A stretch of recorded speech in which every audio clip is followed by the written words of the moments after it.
Today's video, I'm gonna give you an update on how the rooming house has been going, so stay tuned.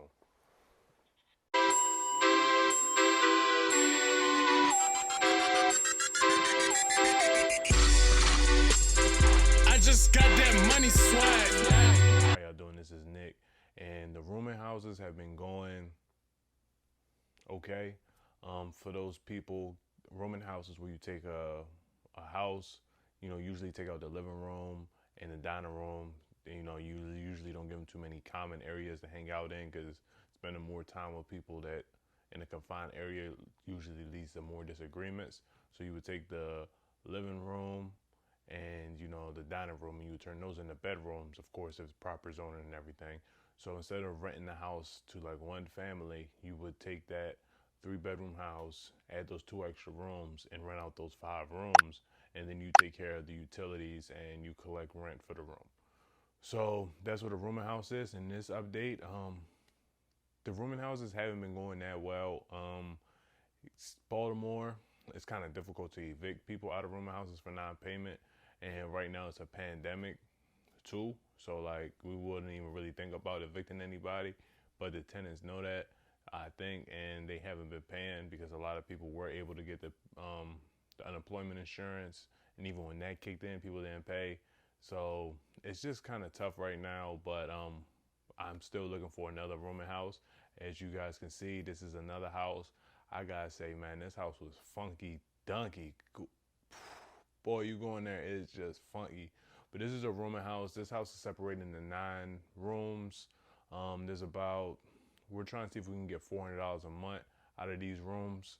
So if we can get $400 a month out of these rooms, we might go ahead and buy this house. This will probably be a house I buy with my friends. We put a couple of dollars together to purchase real estate. So this might be something I do with my homeboys, and something we try and figure out and manage, because I'm not going to manage this by myself.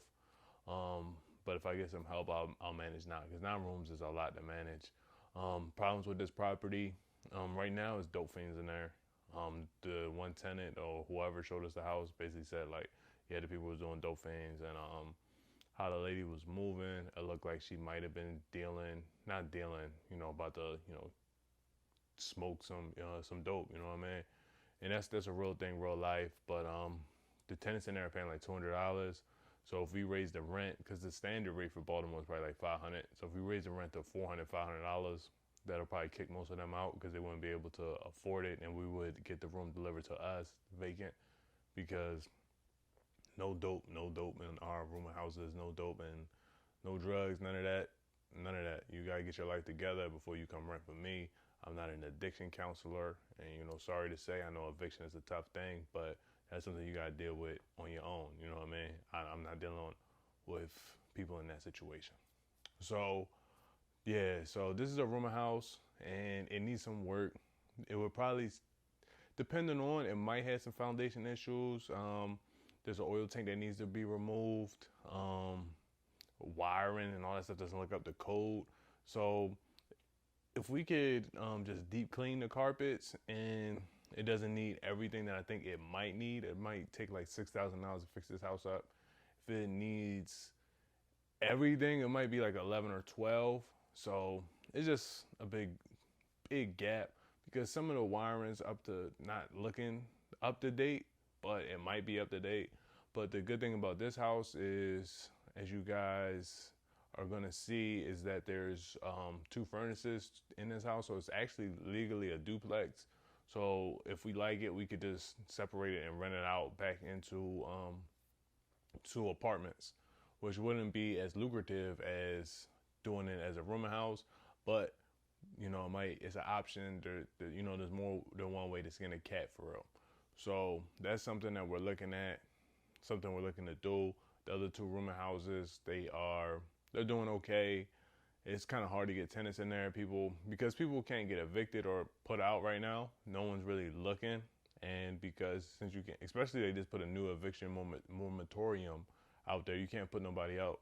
So finding tenants is kind of difficult. But I'm looking to expand the rooming house empire. So that's how the rooming houses have been going. The house, let's just go a quick rundown on the work.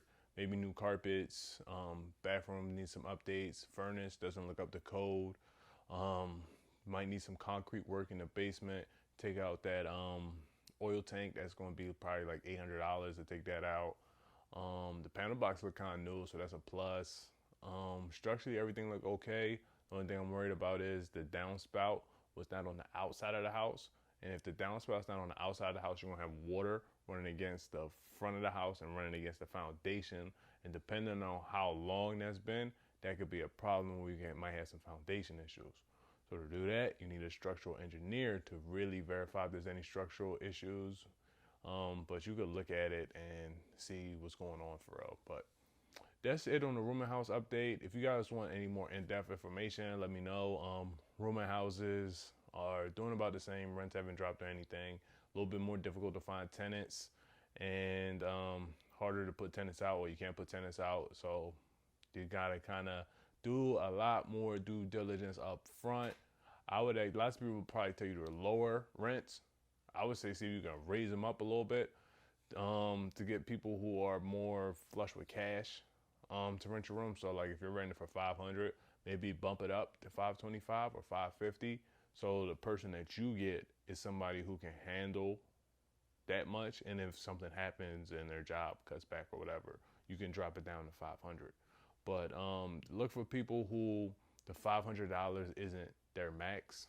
The $500 isn't their max. You want people who are more secure to be your tenants right now, because there's going to be a lot of job losses and there's going to be some jobs that don't come back. So this is Nick signing out. Hope you guys enjoyed this one. Stay tuned for more videos. If you guys want more rooming house videos, let me know. Some people have let me know, but I can start doing rooming house videos more frequently. So this is Nick signing out.